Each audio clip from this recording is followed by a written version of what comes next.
I honored a group of trailblading artists with National Medals of Arts and Humanities.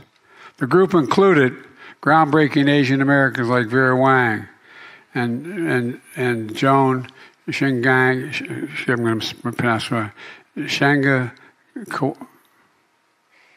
koala. I think I pronounced it correctly. She can call me Joe Bitten. Election campaign. You've said questions about your age are legitimate, and your response is always, just watch me. But the country is watching, and recent polling shows that 70% of Americans, including a majority of Democrats, believe you shouldn't run again. You're making it sound like Biden's really underwater. And Joan Ching Gangnam, I'm going to pronounce it right, koala.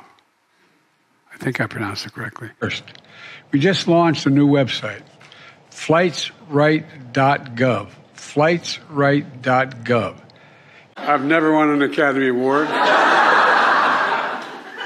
Can't act worth a damn.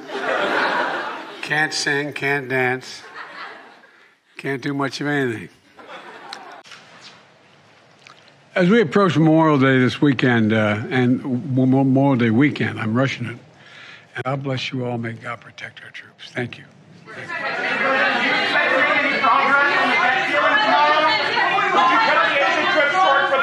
Negotiations, sir. So if they are operating on two separate tracks, is there any signal the president is prepared to give tomorrow that perhaps when it comes to the question of fiscal 2024, that perhaps the president would be willing to accept some sort of federal spending reduction in exchange for an immediate clean debt ceiling? Look, see, I hear the question. I understand the question. The president said to Speaker McCarthy on March 9th, I'm going to put forward what I value, what I believe is important to the American people, how we're going to move forward in fiscal year 2024. He did that. He showed how he's going to decrease the debt by $3 trillion over 10 years, a deficit by $3 trillion over 10 years. He did that. He was very clear. And he didn't connect it to the debt limit. It's not something that we're supposed to be doing. It is regular order to have that conversation without attachment about budget and appropriations. So the president is willing to have that conversation, but they have to do their job. They have to pass a clean debt ceiling, debt limit. They have to do that. That is what they're supposed to do. We heard a bit from Secretary Yellen yesterday about this question of the 14th Amendment. The president, in his interview on Friday, suggested that he's not ready to go there yet. Can you clarify the administration's position on that question? The president has been really clear. Congress must do everything they can to prevent a default. They must do their job. That is the president's position, and that's what it's going to continue to be. The White House says that on Wednesday the president will travel to New York to talk about House Republicans' debt limit bill and how it'll roll back spending in areas that the White House says will be detrimental. So doesn't the framing of that event, though, suggest that you don't expect there to be much movement tomorrow? Well, they still have a budget or a plan connected to their debt limit, right? That's what's connected to it. So they've been very clear, and they shared with us how they see spending cuts, and we're going to call that out. We're certainly going to call out how they want to. What should congressional leaders take from the fact that he's already scheduled this meeting on Wednesday to talk about the debt limit? Is he suggesting that he already believes that he's going to leave these talks without a solution, without a path to avoid default? Call that out.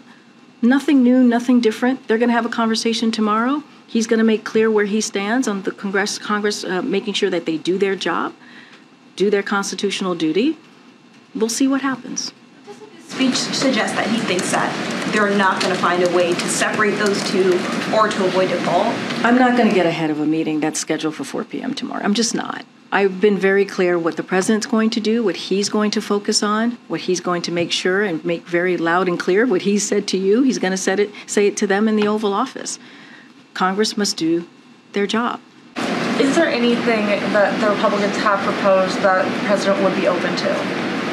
Say that one more time. I understand that the spending cut conversation is separate from the debt ceiling conversation, but are there any spending provisions that the Republicans have proposed, spending cuts, that Biden would be open to? So look, the president is willing to have a conversation with House Republicans, with the Speaker, a separate conversation on their budget proposal.